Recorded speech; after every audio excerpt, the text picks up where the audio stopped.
और साथ ही साथ सबसे बड़ी बात यह है कि पाकिस्तान में भी इस तरह की मांग उठ रही है।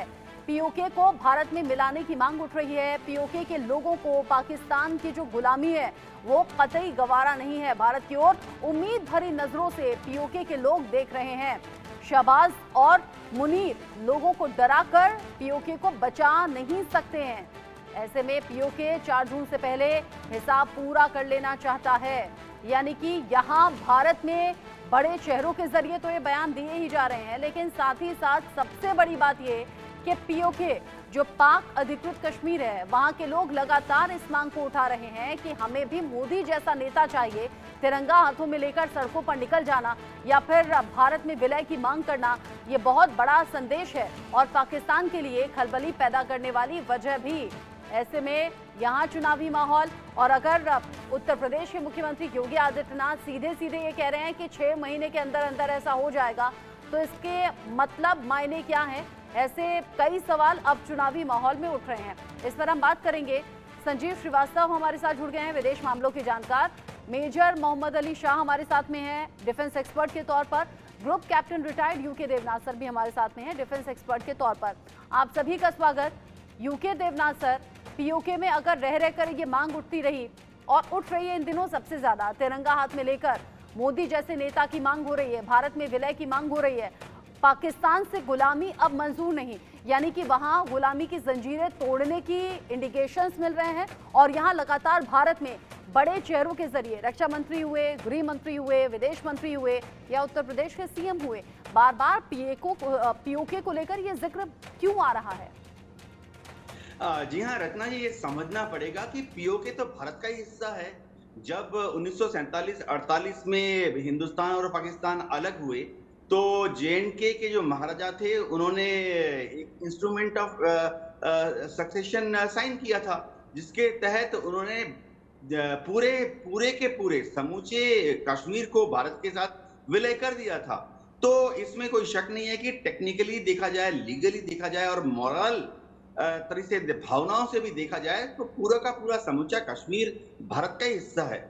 ये तो उस वक्त पाकिस्तान के चतुर नेताओं ने और कुछ भ्रमित मिलिट्री लीडर्स ने कबालियों को भेजकर पीओके पे जबरदस्ती कब्जा कर लिया। अब बात जहां तक रही है, जो भी हमारी स्टेटमेंट्स आती हैं हमारे देश के नेताओं से, उसमें दम होता है।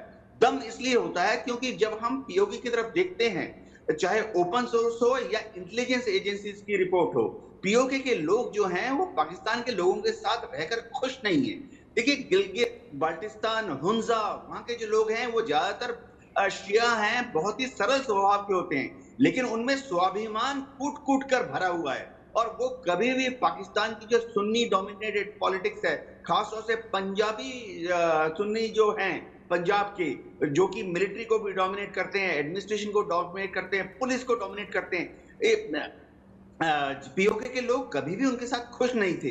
तो इसलिए बार बार हर साल, अभी नहीं, दशकों से वहां पर एक आजादी की मांग उठती रही है। और जैसा कि मोदी जी ने कहा, अमित शाह जी ने कहा, अब योगी जी ने भी कहा, पीओके के लोग चाहते हैं भारत के कश्मीर के साथ रहना। उनकी मांग प्रबल होगी और एक दिन पीओके जो है भारत के कश्मीर का हिस्सा होगा। जी ठीक है। पीओके के लोग, अगर साधारण लोग जो प्रदर्शनकारी हैं वो सड़कों पर आ जाएं तो आम सी बात लगती है संजीव जी, लेकिन अगर भारत के बड़े चेहरे और जिम्मेदार चेहरे ये बात करें तो क्या ये महज एक चुनावी मुद्दा है या फिर असल में, जैसा कि योगी आदित्यनाथ ने भी कहा 6 महीने का वक्त देते हुए, कि ऐसा होगा? क्या ये होगा? ये अवश्य होगा, इसका दिन अवश्य आएगा।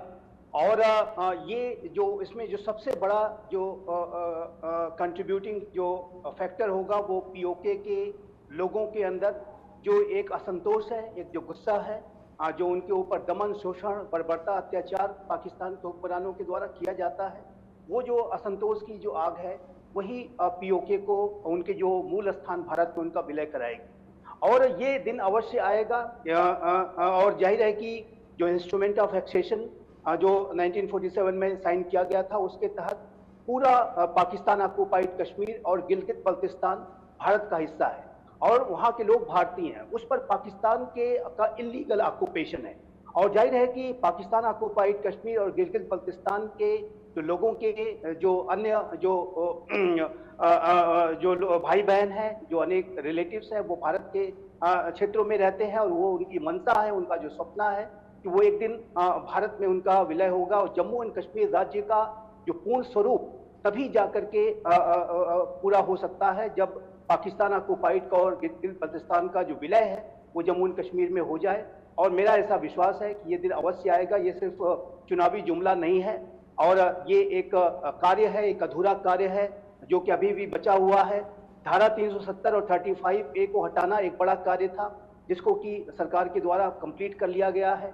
जो हमारा जो वर्तमान में जम्मू एंड कश्मीर राज्य विकास की राह पर तेज गति से आगे बढ़ रहा है, लेकिन एकमात्र जो एक अधूरा कार्य है वो है पाकिस्तान ऑक्युपाइड और गिलगित बल्तिस्तान का भारत में विलय कराना और जम्मू एंड कश्मीर के समस्त लोगों के भविष्य को सुनहरा बनाना।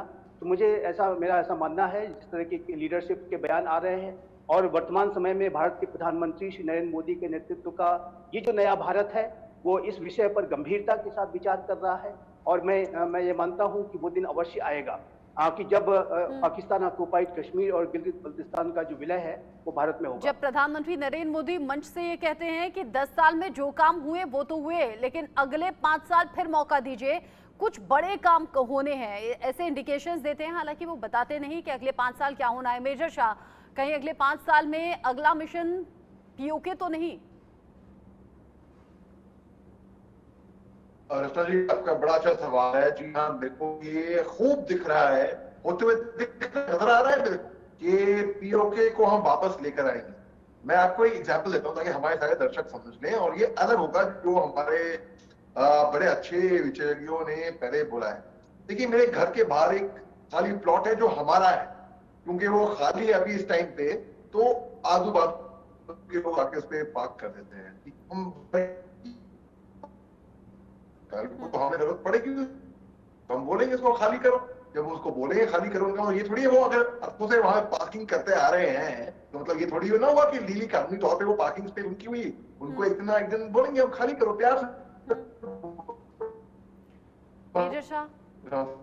मेजर शाह, नेटवर्क इशू है, आपकी आवाज नहीं आ रही है ठीक से, आपका वीडियो भी फ्रेम हो रहा है, फ्रीज हो रहा है। दोबारा हम कनेक्ट करेंगे आपके साथ में। जब लगातार ये मांग उठ रही है पीओके के लोगों के जरिए कि हमें भारत में विलय चाहिए, पीओके के लोग तिरंगा लेकर सड़कों पर आ जाएं और ये विद्रोह ऐसा कि फिर चाहे फायरिंग हो, चाहे लाठी डंडे चले, वो लोग पीछे हटने को तैयार नहीं है। पीओके में पाकिस्तान के खिलाफ विद्रोह की जो अग्नि है वो थमने का नाम नहीं ले रही। पीओके में आखिर क्यों मचा है बवाल? हिंसक दमन के बाद भी पीओके में प्रदर्शन क्यों जारी है? पीओके को भारत में मिलाने की चर्चा आखिर इन दिनों क्यों जोर पकड़ रही है? इन सभी सवालों का जवाब आपको इस रिपोर्ट में मिलेगा, देखिए।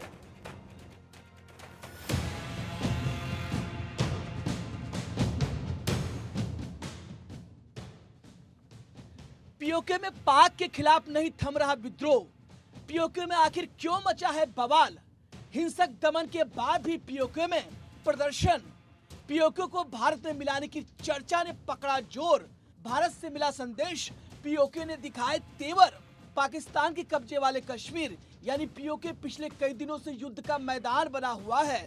पाकिस्तानी प्रशासन के अत्याचार के खिलाफ आम लोग सड़कों पर उतर आए हैं और पूरा पीओके हिंसा की आग में जल रहा है।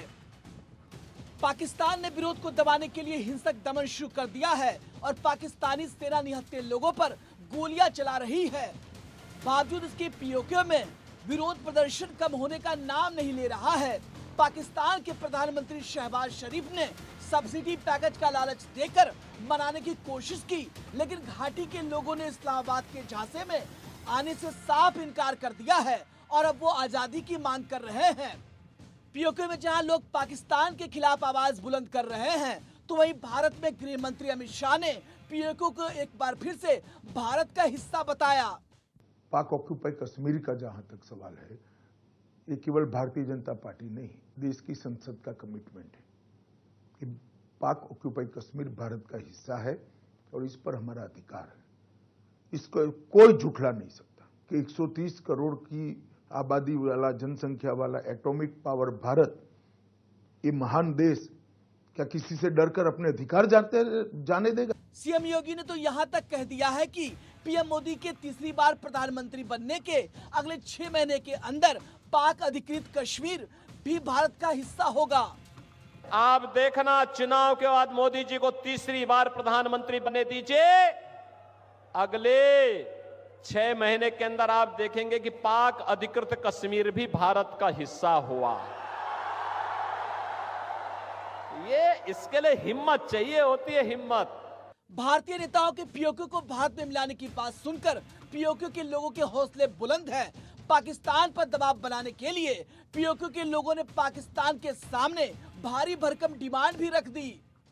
मंगला डैम के हाइड्रो पावर प्रोजेक्ट भारत को मिले, PoK load shedding free zone करार दिया जाए, पीओके को करप्शन से आजादी मिले, न्यायिक आयोग भ्रष्टाचार की जांच करे, पाकिस्तान सब्सिडी बढ़ाए, महंगाई कम करे। पीओके के लोगों के बदले तेवर से तो यही लगता है कि अब उन्हें पाकिस्तान की गुलामी गवारा नहीं और वो भारत की तरफ उम्मीद भरी नजरों से देख रहे हैं। Bureau report, India news.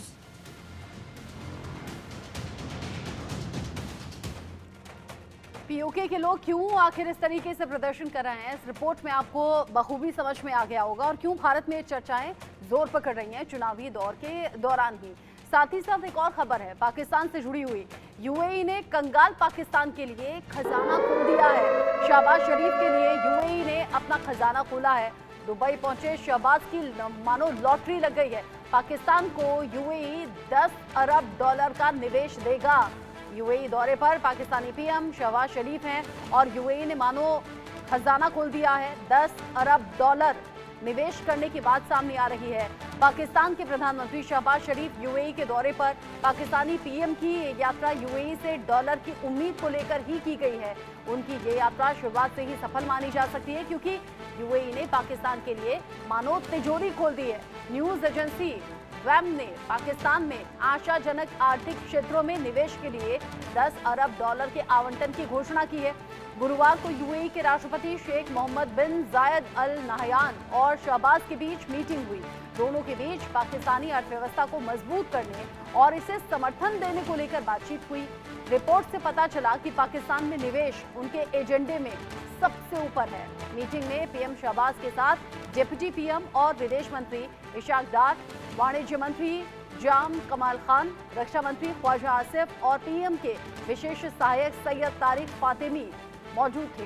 Pakistan को 10 अरब डॉलर मिलना एक बड़ी कामयाबी है क्योंकि इस समय पाकिस्तान बेहद खराब स्थिति से गुजर रहा है। ऐसे में 10 अरब डॉलर क्या वाकई पाकिस्तान को इस कर्ज से निकाल पाएगा, इस स्थिति से उबार पाएगा यूके देवनाथ सर? ये कथनी और करनी में बहुत गैप होता है। अंग्रेजी में कहते हैं कि जब चाय पीते हैं तो चाय का प्याला जो है होंठ से लगने तक हमें देखना पड़ेगा कि चाय पी कि नहीं पी। अब जब यूएई बोल रहा है कि 10 अरब डॉलर देगा निवेश के लिए पाकिस्तान में, पाकिस्तान के पास ऐसे प्रोजेक्ट होने चाहिए। मैं 10 अरब डॉलर उनको कब मिलेंगे, कैसे मिलेंगे, अगले 1 साल में मिलेंगे या अगले 10 साल में मिलेंगे, कोई भी माइक्रो डिटेल सामने नहीं है। सबसे बड़ी बात है पाकिस्तान इस पैसे का करेगा क्या? क्या वो इनको इंफ्रास्ट्रक्चर प्रोजेक्ट्स में लगाएगा? क्या पाकिस्तान के इंजीनियर्स ने और एडमिनिस्ट्रेटर्स ने इस तरह की प्लान्स रेडी रखी हैं? नहीं। ये पैसा पाकिस्तान में जब भी आएगा इसका आधा पैसा तो जो है पाकिस्तान के करप्ट पॉलिटिशियंस और एडमिनिस्ट्रेटर्स खा जाएंगे। थोड़ा बहुत जो बचेगा वो पाकिस्तान की आर्मी में या आर्मी नेवी एयरफोर्स के हवाई जहाज, टैंक, तोप, गोले बारूद खरीदने में चले जाएंगे। और उसके बाद अगर थोड़ा बहुत पैसा बचेगा तो वो पाकिस्तान की जनता को सब्सिडी देने में चला जाएगा। चीन तो बैठा ही हुआ है कि शायद यूएई से पाकिस्तान को पैसा मिलेगा तो शायद उसी पैसे से पाकिस्तान चीन का लोन वापस करेगा। तो ये जो यूएई में जो खबरें आ रही हैं, ये कप एंड लीप में अभी बहुत ज्यादा गैप है जी। यानी कि इस हाथ लिया और उस हाथ जाने की तैयारी भी हो गई। मेजर शाह यूके देवनाथ सर जैसा बोल रहे हैं, अगर वैसा ही पाकिस्तान में होता है फिर तो ये हालात कभी नहीं सुधरने वाले। बिल्कुल सही फरमाया आपने और मैं बिल्कुल देवनाथ जी की बात। मैं एक कदम और आगे बढ़ के कहूंगा कि ये पैसा वो इन्वेस्ट करेंगे, कहाँ लगाएंगे? उग्रवाद में, जो कि पाचन करता है। दूसरे दिन मेजर शाह, राष्ट्रपति मेजर शाह आपकी आवाज़ ठीक से नहीं आ रही है, आपका वीडियो भी ठीक तरीके से नहीं आ रहा है। मुझे लगता है नेटवर्क वीक है आपके साइड, उसे दुरुस्त कराने की एक बार फिर से कोशिश करते हैं। तब तक मैं संजीव जी का रुख कर लेती हूँ। संजीव जी, पाकिस्तान ऐसा समझिए कि बस डूब रहा है और डूबते को तिनके का सहारा अलग अलग तरीके से मिलता है, कभी चीन से, कभी IMF से, लेकिन ये जो UAE से एक तरीके से लॉटरी लग गई है पाकिस्तान की, शहबाज शरीफ की, वो लॉटरी क्या यहाँ आगे बढ़ने के लिए काम आएगा या फिर वो ऐसा ही होगा, इस हाथ आया और उस हाथ चला गया, यानी बट गया, फिर से नेताओं ने अपनी जेब भरी और बस आवाम रह गई देखते हुए? देखिए, एक बात UAE को जो इतना बड़ा निवेश करने के बारे में सोच रहा है, $10 बिलियन की निवेश की बात है, क्या पाकिस्तान में निवेश का वातावरण है? क्या ये पैसा डूब नहीं जाएगा? क्या ये पैसा सही जगहों पे उसका इस्तेमाल होगा? क्या उसके जो जहां कहीं भी वो निवेश करेगा उससे UAE को लाभ होगा? इन सारे विषयों पर UAE को सोचना होगा। अभी ये अनाउंसमेंट हुआ है, अभी देखना है कि UAE इसमें कितने कदम उठाता अच्छा, और है। ये बड़ा अनाउंसमेंट अगर किया है UAE ने अपनी तरफ से, तो क्या इसमें उसकी भी कोई सेल्फिशनेस हो सकती है? सर्टनली, जो निवेश कभी भी कोई राष्ट्र दूसरे राष्ट्र में करता है तो उसका अपना एक हित होता है और उस हित को ध्यान में रखते हुए ही ये बड़े निवेश किए जाते हैं। $10 बिलियन की अगर निवेश की बात आ रही है तो जाहिर है कि जो पाकिस्तान के जो कई की सेक्टर्स में ये जो पैसा जाएगा, लेकिन मेरा प्रश्न वही है कि क्या पाकिस्तान में निवेश का वातावरण है? एक ऐसा राष्ट्र जो कि आतंक परस्त है, एक ऐसा राष्ट्र की जहां पर सिक्योरिटी सिचुएशन लगातार बिगड़ रही है, एक ऐसा राष्ट्र जो पहले से ही बैंकरप्सी की कगार पे है। तहरीके तालिबान पाकिस्तान, बलूचिस्तान में भी उनके निवेश के प्लान है। बलूचिस्तान में स्थितियां कितनी दयनीय है। और उसी तरीके से जो पाकिस्तान के अंदर अगर आप देखें तो राजनीतिक रूप से ये कितना अस्थिर राष्ट्र है, जो सबसे बड़ा लोकप्रिय नेता पाकिस्तान की जेल में है और एक फ्रॉड इलेक्शन करा करके वहां पर एक पपेट गवर्नमेंट को वहां के हुक्मरानों ने, पाकिस्तान के आर्मी ISI ने बैठा दिया है। तो ऐसी वजह से, इन्हीं कारणों की वजह से, असुरक्षित स्थितियों की वजह से कोई बड़ा राष्ट्र पाकिस्तान के अंदर निवेश नहीं करता है, क्योंकि वो निवेश का वातावरण नहीं है। पाकिस्तान में जो वहाँ का आर्थिक तंत्र है उसके अंदर भी इतनी खामियां हैं कि जिसके की वजह से ये पैसा डूबने की स्थिति में जाहिर है कि वो रहेगा। और जैसा कि हम सभी डिस्कस कर रहे हैं कि जो पाकिस्तान के अंदर जो भ्रष्टाचार का जो तंत्र है वो इतना ज्यादा गहरा है, और विशेष रूप से वहाँ की जो आर्मी और ISI जो कि वहाँ के आर्थिक तंत्र पर भी अपना कंट्रोल करती है, उसका एक बड़ा जो एक शेयर है वो जाहिर है कि वो करप्ट पॉकेट्स में चला जाएगा और ये जो निवेश जो UAE जो योजनाएं बना रहा है उसमें सफल नहीं हो सकेगा। विश्व का कोई राष्ट्र पाकिस्तान में इसी वजह से बड़े निवेश नहीं करता। बड़ी जो कंपनीज हैं, यानी हालातों में कोई सुधार दूर दूर तक तो दिखता नहीं।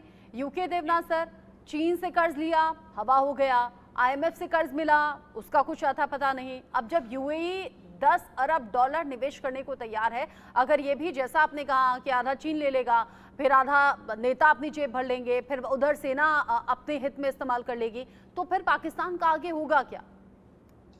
जी हाँ, अभी पाकिस्तान की विडंबना ये है रत्ना जी कि वहां पर कोई भी ठोस कार्य करने का कोई प्लान नहीं है। हम एडमिनिस्ट्रेशन में थे, दो शब्द इस्तेमाल होते हैं एडमिनिस्ट्रेशन में। एक होता है कैपिटल एक्सपेंडिचर यानी रचनात्मक कार्यों के लिए एक्सपेंडिचर, और एक होता है रेवेन्यू एक्सपेंडिचर यानी डे टू डे जो रिक्वायरमेंट होती है, आटा, दाल, चावल, पेट्रोल, डीजल, ग्रीस, लुब्रिकेंट्स, दवाइयां। पाकिस्तान में उनके पास कोई बड़ा प्रोजेक्ट नहीं है। क्या उनके पास ऐसी कोई प्लान है कि एक बड़ा सा हाइड्रो पावर प्लांट बनाएंगे इस पैसे से? क्या वो अपने हाईवेज को बनाएंगे? चीन ने CPEC बनाया, और जो आशा की थी चीन ने कि CPEC के इतने बड़े बड़े हाईवेज बनाने के बाद उसमें बहुत ज्यादा माल की ढुलाई होगी, चीन से लेके ग्वादर तक और ग्वादर से लेके चीन तक। कुछ भी नहीं हुआ। जो चीन सोच रहा था कि हर रोज कम से कम 100, 200 या 500 कंटेनर्स चीन से ग्वादर जाएंगे, ग्वादर से चीन जाएंगे, उसकी जगह अभी तक एक दिन में मुश्किल से 20 या 30 कंटेनर जा रहे हैं ग्वादर से शिंजियान या शिंजियान से ग्वादर।